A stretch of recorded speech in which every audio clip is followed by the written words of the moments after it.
অনেকে বাংলাদেশে নদিয়ার ইসলাম বা বাংলা ইসলাম প্রতিষ্ঠার কথা বলছেন। ইসলামে কি বাংলার ইসলাম আর আরবের ইসলাম বলতে আলাদা কোনো বিভাজন আছে? খুবই গুরুত্বপূর্ণ প্রশ্ন। সম্প্রতি এটা বেশ আমরা কয়েকদিন থেকে জোরে সোরে শুনতে পাচ্ছি। অনেকে এ ধরনের কথা বলছেন যে বাংলাদেশে আরবের ইসলাম চাই না, ফার্সিয়ান ইসলাম চাই না, তার্কি ইসলাম চাই না, কি চাই? বাংলার ইসলাম চাই। তো ইসলাম কি আসলে বাংলার আর আরবের ইসলাম বলতে এরকম কোনো বিভাজন বা বিভক্তি আছে কিনা? এর উত্তর হলো যে যারা এটা বলছেন তারা ধরে নিয়েছেন যে প্রত্যেক অঞ্চলের ইসলাম আলাদা এবং যে কোনো অঞ্চলে মানুষ সে অঞ্চলের ইসলাম অনুসরণ করলে বোধহয় মুক্তি পাবে। এই ধারণা যারা করছেন, ইসলামটা তাদের কাছে জাস্ট ছেলে খেলার মতো। আমার বিশ্বাস তারা আসলে ইসলামের প্রতি বিশ্বাসী নেই। ইসলামের প্রতি যদি বিশ্বাস থাকতো, এটা আল্লাহর পক্ষ থেকে মনোনীত দিন। আল্লাহ বলেছেন কোরআনে, ইন্নাদ-দীনা ইনদাল্লাহিল ইসলাম, আল্লাহর কাছে একমাত্র মনোনীত দিন, ধর্ম, জীবন বিধান এটা কোনটা? ইসলাম। তো দিন যদি আল্লাহর তরফ থেকে মনোনীত হয়ে থাকে, তাহলে সেটা তো এক এক অঞ্চলের জন্য আল্লাহ আলাদা আলাদা নবী পাঠান নাই। তো বাংলাদেশে আলাদা নবী পাঠান নাই, তার্কিতে আলাদা নবী পাঠান নাই, ইরানে আলাদা নবী পাঠান নাই, সৌদি আরবে আলাদা নবী পাঠান নাই, আলাদা কোরআন আল্লাহ তাআলা দেন নাই। আমাদের সমস্ত পৃথিবীর মুসলমানদের নবী এক, কোরআন এক, কেবলা এক, এগুলো ভিন্নতা নাই। তাহলে ইসলামের ক্ষেত্রে ভিন্নতার কথা যারা বলছেন, তারা মূলত ইসলামকে এদেশ থেকে ধুয়ে মুছে পরিষ্কার করার কোনো উপায় যেহেতু নাই, তারা জানে, এজন্য বিকৃতভাবে ইসলামের নামে শয়তানি মতবাদকে তারা প্রতিষ্ঠা করতে চায়। এ হলো তাদের মূল চক্রান্তের জায়গাটা। এখানে তাদের দাবির যে অসারতা, খুবই হাস্যকর একটা দাবি এটা। সেটা বোঝার জন্য আমরা একটা ছোট উপমা দিতে পারি। গণতন্ত্র, এই গণতন্ত্র, বাংলাদেশে গণতন্ত্রের যে চর্চা আমরা দেখে আসছি এত বছর, আমেরিকাতে গণতন্ত্রের চর্চা সেভাবে হয় না। পৃথিবীর অন্য অনেক দেশে আছে গণতন্ত্রের চর্চা এভাবে হয় না। গণতন্ত্রের যে জন্মস্থান, সে আমেরিকাতে গণতন্ত্রের চর্চা যেরকম হয়, বাংলাদেশে বা আমাদের আশেপাশে অনেক দেশে সেরকম গণতন্ত্রের চর্চা হয় না। আমার প্রশ্ন হলো, বাংলাদেশে গণতন্ত্রের চর্চা যেটা চলে আসছে, চলমান বা স্টাবলিশড আছে, আমরা জানি সেটা কি? সেটা হলো রাতে ভোট করে ফেলা। বাংলাদেশে গণতন্ত্রের চর্চা হলো কি? যে বিরোধী মতের যারা আছে তাদেরকে নিয়ে আয়না ঘরে ভরে ফেলা। বাংলাদেশে গণতন্ত্রের চর্চা কি? ভিন্ন মতের মানুষদেরকে হুমকি ধামকি দেওয়া, ভয়ভীতি দেওয়া, মামলা হামলা দেওয়া, এই না? বাংলাদেশে গণতন্ত্রের এই স্বরূপ যত সরকারি এসেছে বিগত সময়ে, কেউ কম করেছে, কেউ বেশি করেছে, এই টাইপের কাজগুলাই হয়েছে। হয়তো এত অ্যাগ্রেসিভ লেভেলে যায় নাই, কিন্তু কোনো না কোনো পর্যায়ে এসে প্রশ্নবিদ্ধ ছিল। এখন প্রশ্ন হলো, গণতন্ত্র প্রতিষ্ঠা করার কথা যারা বলে, যারা ইসলাম নিয়ে এই ধরনের মন্তব্য করছে, আমি তাদেরকে প্রশ্ন রাখতে চাই, আপনারা গণতন্ত্র প্রতিষ্ঠার ক্ষেত্রে কি বলেন যে আমরা বাংলাদেশের গণতন্ত্র চাই? এটা কি বলেন? ওই ক্ষেত্রে তো আপনারা বলেন না বাংলাদেশের গণতন্ত্র চাই না, আমেরিকার গণতন্ত্র চাই, গণতন্ত্রের কেতাবি গণতন্ত্র চাই, আমাদের দেশে যেটা আছে সেটা চাই না। তো গণতন্ত্রের ক্ষেত্রে আপনি বুঝেন কোনটা ভেজাল আর কোনটা আসল, আপনি কোনটা চান সেটা আপনি ক্লিয়ার করে বলেন। ইসলামের ক্ষেত্রে আসলে বলেন না আমাদের দেশে যেটা আছে ইসলামের নামে ভুল ভাল যা থাকুক এটাই থাকুক। তো এখানে আসলে আমাদের দেশে যে ভুলভাল আছে তা না, দেশের 90 থেকে 95% মুসলমানরাই আলহামদুলিল্লাহ ইসলামের বেসিক বিষয়গুলো সম্পর্কে তাদের ধারণার ভিতরে কোনো মত পার্থক্য নেই, সবাই এক। এখানে বাংলা ইসলাম বলতে এই মানুষগুলো যেটা প্রতিষ্ঠা করতে চাচ্ছে সেটা হলো লালনবাদ, তথাকথিত মানবতাবাদ, যেটা নাস্তিক্যবাদের চাইতে আরো ভয়াবহ। যেই মতবাদের মূল উদ্দেশ্য হলো মানুষকেই ঘুরিয়ে ফিরিয়ে স্রষ্টা বানানো। এরকম একজন প্রবক্তা কিছুদিন আগে তিনি ইনিবিনি এই ধরনের কথাই বলার চেষ্টা করেছেন, আমি লক্ষ্য করেছি। তিনি বলেছেন যে মানুষ আল্লাহর খলিফা। এখানে খলিফা, আল্লাহ কোরআনে যে খলিফা বলেছেন, খলিফা শব্দের কি কি অর্থ আছে, খলিফা শব্দ বলতে আল্লাহ কি বুঝিয়েছেন, তাফসিরে কি কি ব্যাখ্যা এর আছে, সেগুলো সম্পর্কে ওনার কতটা ধারণা আছে জানি না। উনি বললেন যে খলিফা মানে ধরে নিয়েছেন প্রতিনিধি, এটাই চূড়ান্ত। যাই হোক, তো মানুষ যেহেতু আল্লাহর প্রতিনিধি, তাহলে মানুষ আল্লাহর প্রতিনিধি হিসাবে মানুষ যা করবে এটাই আল্লাহর কাজ। এটা হলো সেই শয়তানি তন্ত্র, সেই শয়তানি চিন্তা চেতনা বিশ্বাস, যে শয়তানি চিন্তা চেতনা বিশ্বাসে মানুষকেই আল্লাহ, মানুষকেই যার স্রষ্টা বানানো হয়। সবার উপর মানুষ সত্য, তাহার উপর নাই। শুনছেন আপনারা? আমরা বলেছি আল্লাহ সত্য, জান্নাত সত্য, জাহান্নাম সত্য। কোরআন হাদিস আমাদেরকে এই ধারণা দিয়েছে।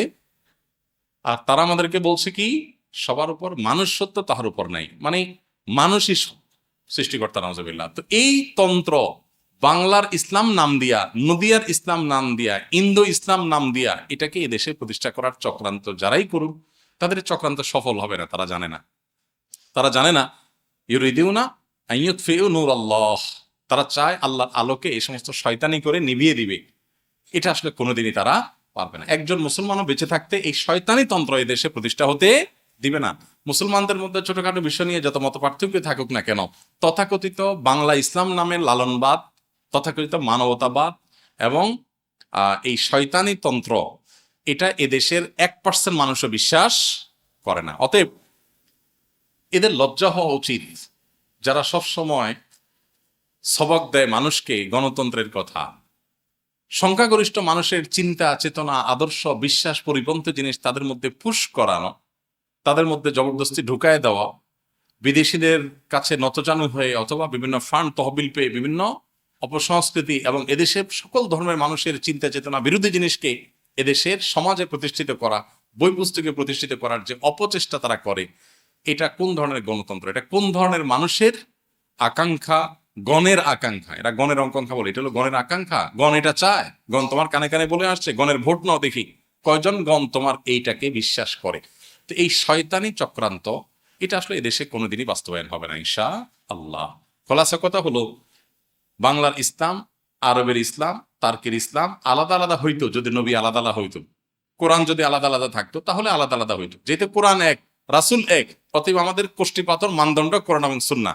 কোরআন এবং সুন্নাহর আলোকে যদি কেউ আফ্রিকার জঙ্গলে কোনো ভালো কাজ করে তাহলে তিনি ভালো, আর বাংলার জমিনে কেউ যদি কোরআন হাদিসের পরিপন্থী, কোরআন হাদিসের বিপরীত কোনো কিছু ইসলামের নামে করে তাহলে সে বিভ্রান্ত। এই বিভ্রান্তি এবং বিকৃতিটাকে ইসলামের লেবাস এবং খোলস পরিয়ে এটাকে স্টাবলিশ করার জন্য, বিশেষ করে এই মতবাদ যারা বলে, এরা প্রায় সবগুলা গাঞ্জা নির্ভর, তারা গাঞ্জা খায় নিয়মিত।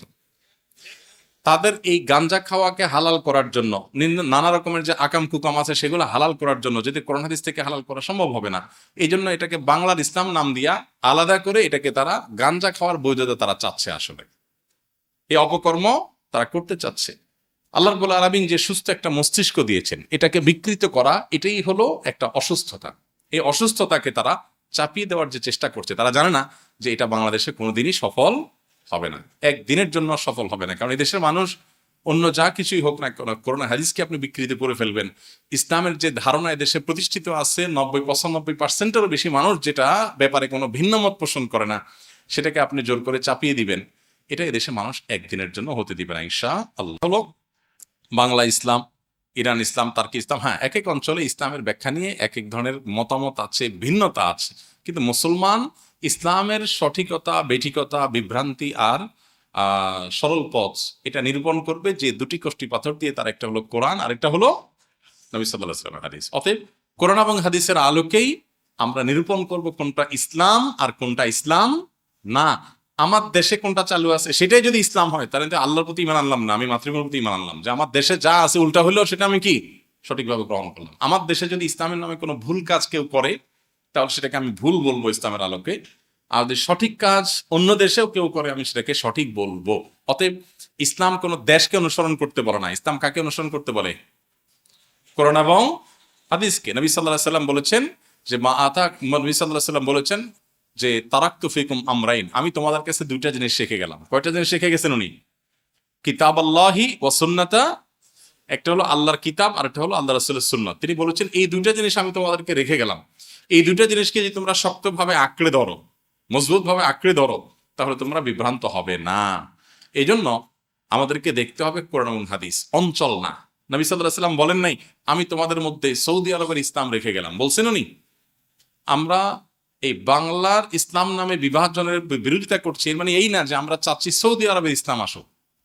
আমরা সৌদি আরবের ইসলামও চাই না, তার্কির ইসলামও চাই না, ইরানের ইসলামও চাই না, বাংলার ইসলামও চাই না। আমরা চাই কোরআন এবং হাদিসের ইসলাম, আল্লাহ এবং তার রাসূলের ইসলাম। ইসলাম কোন অঞ্চল ইসলামের সত্য অসত্য, ইসলামের সঠিকতা বেঠিকতার মানদণ্ড কোন অঞ্চল হয় না।